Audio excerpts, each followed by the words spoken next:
What's up, XRP family? Thank you guys for joining the video for today. So we have XRP trading over 53 cents.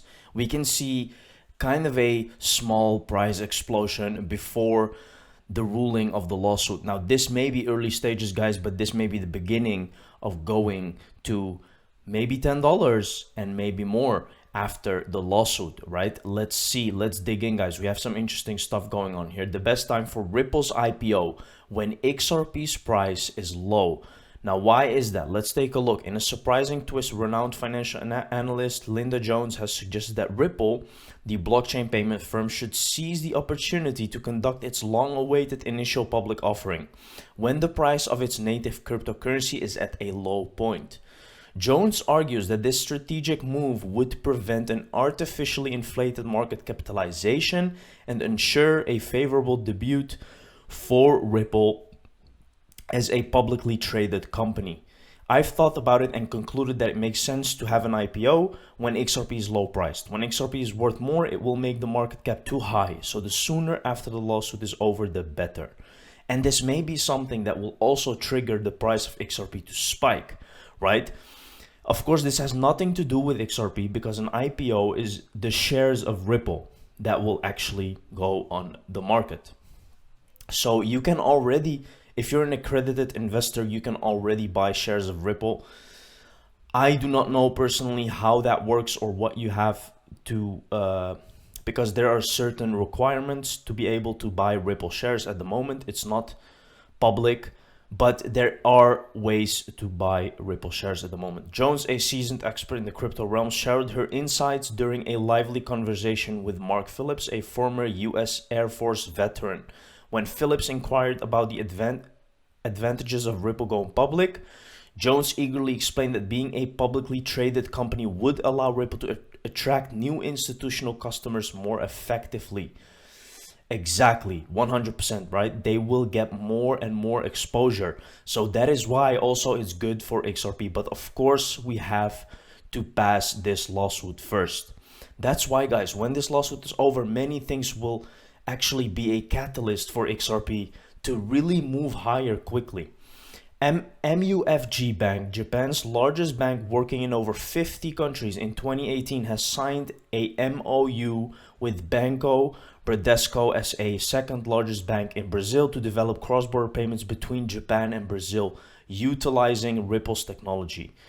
So here you can see through this MOU, MUFG Bank has decided to start the collaborative development for cross-border payments between Japan and Brazil utilizing Ripple's cutting-edge technology. The new payment system developed by Ripple, a San Francisco-based software vendor, will assist the banks as they work toward commercializing a high-speed, transparent, and traceable cross-border solution between Japan and Brazil.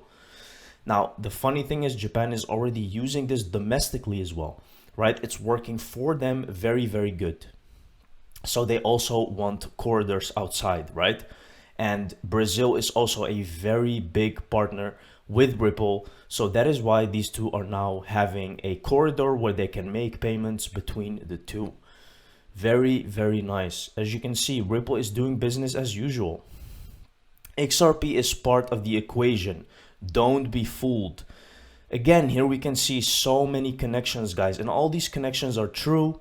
They are made so that we can see where XRP is really being centered, right? The ecosystem is very big. You can see here R3 Corda, the main ones that are connected to Ripple very closely. This will be the new financial system, guys. It will be like this, right? XRP will be on the center and it will provide all these solutions integrating with Web3 and R3 Corda and all these other settlement providers, where you can also see SBI Holdings, which is very, very big.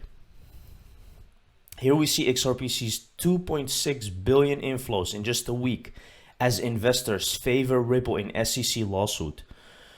And this is not just common sense, right, guys? A lot of people favor XRP because it's justice. It is the right thing, right? People do not like what the SEC is doing. And this attracts new people. This attracts new money. And at one point, when that bull market will kick in, guys, it will really be a different bull run than we have ever seen. And that is what we are waiting for right now.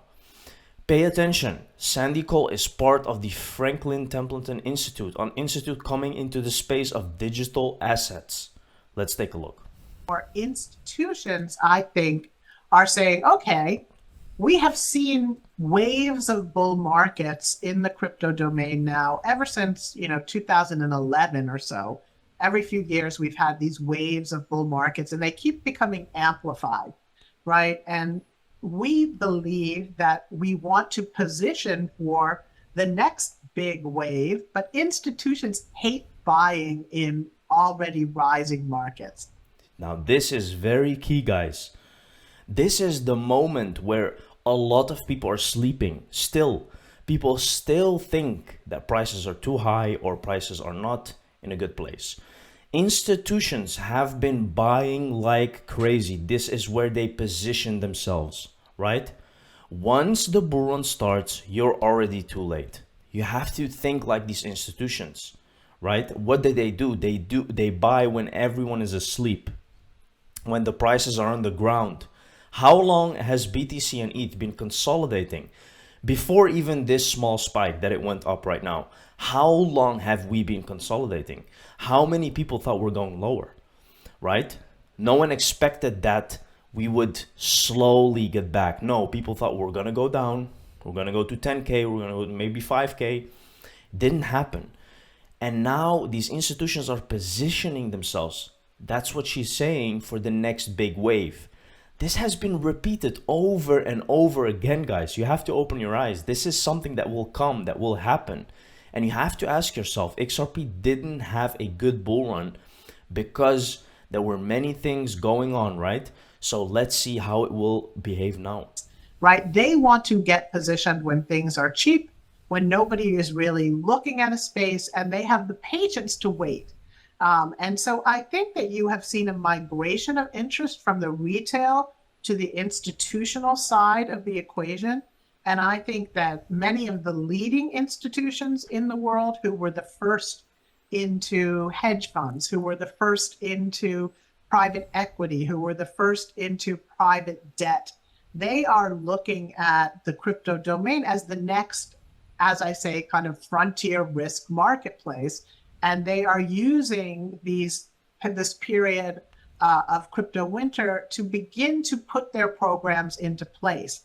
It takes about 10 to 15 years, believe it or not, for institutions to fully position themselves in a new asset era, right?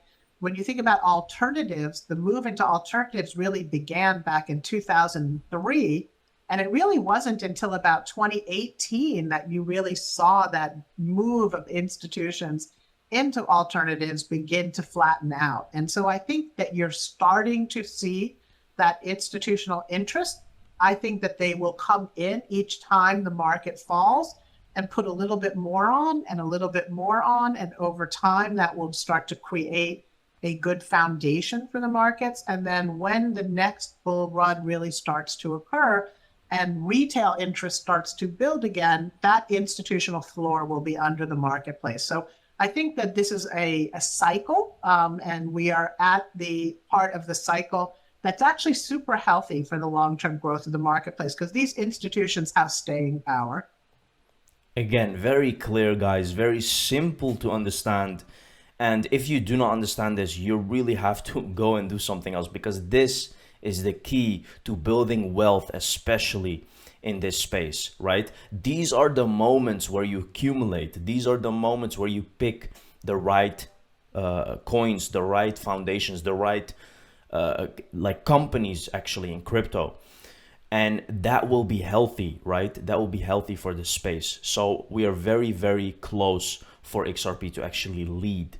XRP community reacts to bill clarifying regulatory classification of digital assets. So this actually means that there's gonna come clarity for XRP. New effort to bring regulatory certainty to digital assets sparks reaction from XRP community. Now the community has been absolutely very, very good, right? Like XRP actually is the only crypto with such a voice. And I've said that before, it's because of John Deaton, of course. but also because of Jeremy Hogan and more people that are really doing good work here. Sen Emmer explains what the bill compromises by saying it clarifies the regulatory classifications of digital assets, provides market certainty for innovators, and gives clear jurisdictional boundaries for regulators. This is what they need.